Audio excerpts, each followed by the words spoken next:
Гэта лягер у беларускім лесе. Нас тут прыблізна 300 чалавек, улучна з жанчынамі, старымі, падлеткамі і дзецьмі.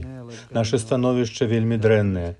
Мы не спрабавалі перайсці мяжу, таму што гэта ад нас не залежыць. Нічога ад нас не залежыць. Уначы беларускія міліцыянты заводзяць нас да калючага дроту. Калі нам не ўдаецца перайсці мяжу, яны вядуць нас назад, на тое самае месца. Сёння 24 лістапада, ніхто не ідзе нас ратаваць. Наша становішча вельмі дрэннае. З кожным днём сітуацыя пагаршаецца.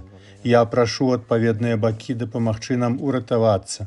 Ідзе дождж, людзі галадаюць. У нас не хапае грошай.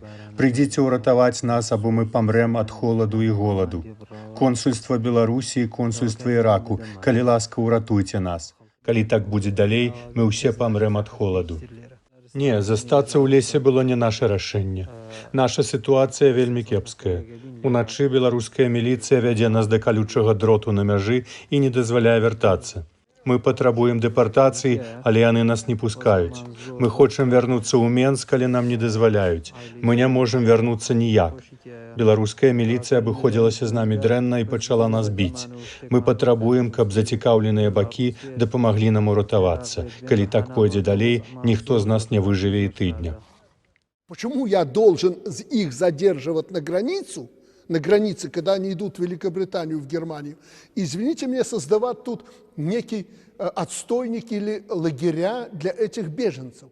Вот в чем был смысл. Поэтому я и сказал, я не буду их задерживать на границе, держать их на границе, повторяю, и впредь не буду, если они будут идти через Беларусь. А я буду работать, чтобы уговорить беженцев вернуться в Ирак, к примеру. Что я и сделал. Мы за сутки уговорили 431, чтобы они вернулись в Ирак.